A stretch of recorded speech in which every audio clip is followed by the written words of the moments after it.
Merci encore aux personnes qui suivent mes cours de couture. Puisque vous me demandez souvent de vous montrer un tout petit peu les retouches et les transformations de vêtements tout près, ce que je fais dans l'atelier, voici un pantalon. C'est un pantalon, je l'ai acheté à Monoprix, je crois, il est à moi, hein. Donc je l'ai ressorti cet hiver pour le modifier. Je ne rentre plus dedans, c'est-à-dire je rentre, je ferme même la ceinture, mais les cuisses sont très serrées. Voilà, c'est pas beau. Les poches s'ouvrent comme ça, vous voyez, c'est pas du tout beau. Donc, j'ai décidé de le agrandir. Je vais ouvrir les côtés. La ceinture à la taille, les côtés tout le long et l'ourlet pour agrandir. Et je vais placer ce ruban. Je vais le placer dans la couture, côté. Pour l'instant, je garde la ceinture attachée. Je ne l'ouvre pas ici, hein. Je vais décider comment je vais agrandir un tout petit peu la ceinture à l'essayage. Je vais découdre les côtés, bien travailler au fer les détails du pantalon, puisqu'il y a des plis qui sont fixés au fer à l'origine de ce pantalon. Donc, avec mes bandes, le milieu du devant et du dos va être déplacé. Donc, je ferai des nouveaux plis. Ensuite, une fois quand tout est fini,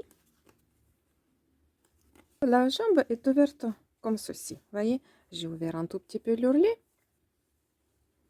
Et je vais nettoyer d'abord bien la couture, enlever tous les fils qui restent.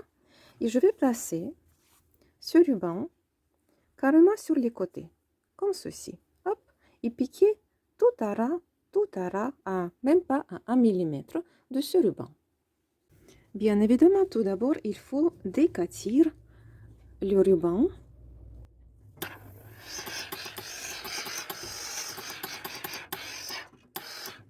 L'humidité et la température. On va laisser le ruban sécher et refroidir tranquillement.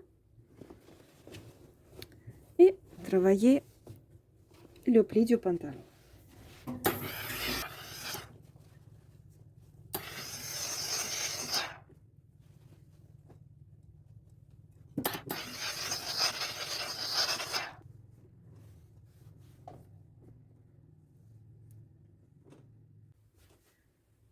Les surplus couchés d'origine, je les repasse un tout petit peu, hein.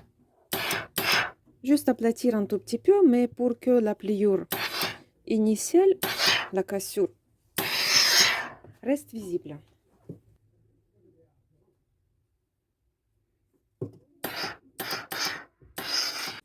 Voici mes jambes du pantalon préparées et observez. Vous savez que dans mes cours de couture, on marque toujours les repères avec le fil contrasté. Donc, j'ai pris le fil blanc et regardez. Première marque, un tout petit peu plus bas que le genou. Et la deuxième marque, vers la hanche. Comme ça, quand je vais assembler la couture latérale, les marques doivent correspondre. Je suis sur l'endroit du pantalon. Le bas d'ourlet au même niveau. Les repères toujours au même niveau. Je vais laisser 3 cm pour l'ourlet.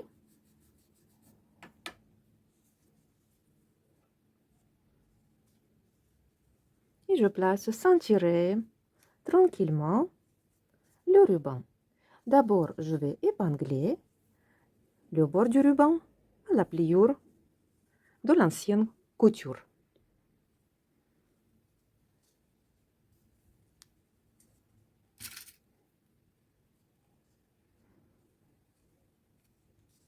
Regardez, quand j'arrive à la marque, au fil, je fais une trace sur le ruban.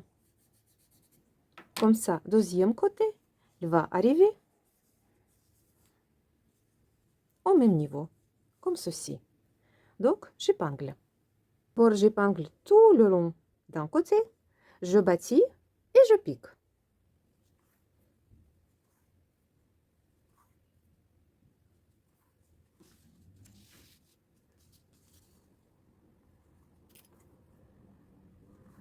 D'abord, je place le ruban sur la pièce du dos, puisque c'est dans le dos à la taille que c'est plus haut.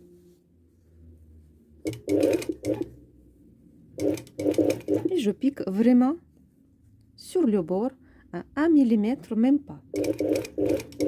Je ne suis pas pressée, je vais doucement pour pas dérailler. Hein. Regardez, si sans lumière, c'est mieux pour vous.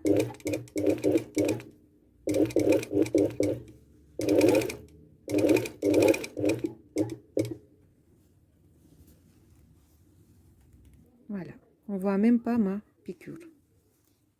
Il est là. Vous voyez, je piquais carrément dans la pliure de l'ancien surplus de l'ancienne couture. J'ai piqué chaque jambe d'un côté, j'ai enlevé le bâti, j'ai repassé.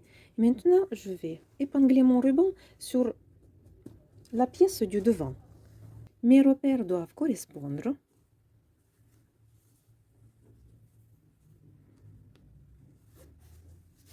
Chaque repère est l'ourlet.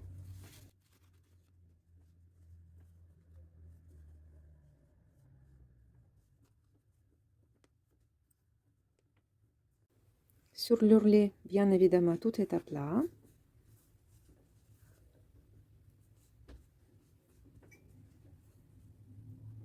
Je ne pique pas par-dessus d'ourlet, ce que je veux dire. Deuxième repère, c'est pareil. Je dois me rassurer que les côtés resteront droits, que rien ne va gondoler, rebiquer, etc. Bien sûr, ici, à la taille, vous voyez, la ceinture ne va pas correspondre au pantalon élargi, mais ce n'est pas grave. Moi, pour le but, il faut que j'élargisse d'abord le pantalon, j'essaye, et je vais regarder comment je peux adapter la ceinture.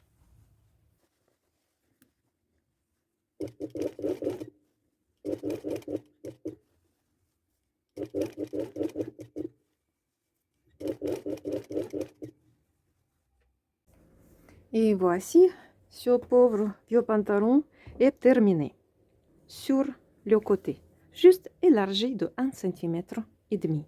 C'est pour cela qu'il fallait refaire de nouveau les plis de repassage pour que ma jambe ne tourne pas.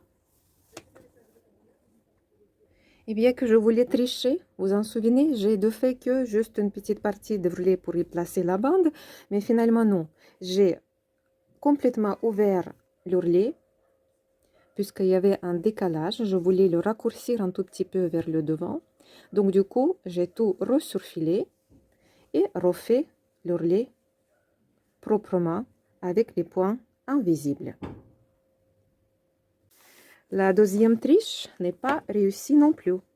J'étais obligée de complètement changer la ceinture du dos. Il n'y avait pas assez de tissu dans les surplus sur les côtés, dans la ceinture. Donc, du coup, j'ai décousu complètement la ceinture du dos, je l'ai jetée et j'ai créé une nouvelle ceinture, toute noire, en coton. Je l'ai formée selon mon cours jupe à panneau, tout travaillé au fer. Maintenant, ma ceinture est adaptée à la largeur de mon pantalon, à la taille.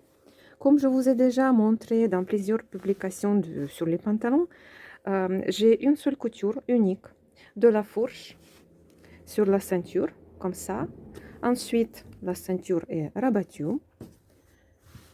Cette méthode me permet de bien former le creux ici de la taille. Et on va voir le pantalon porté. Le voici porté. Donc, vous voyez, pour cette zone culotte de cheval, il me fallait vraiment ces 3 cm du ruban. Donc, comme ça ne sert pas.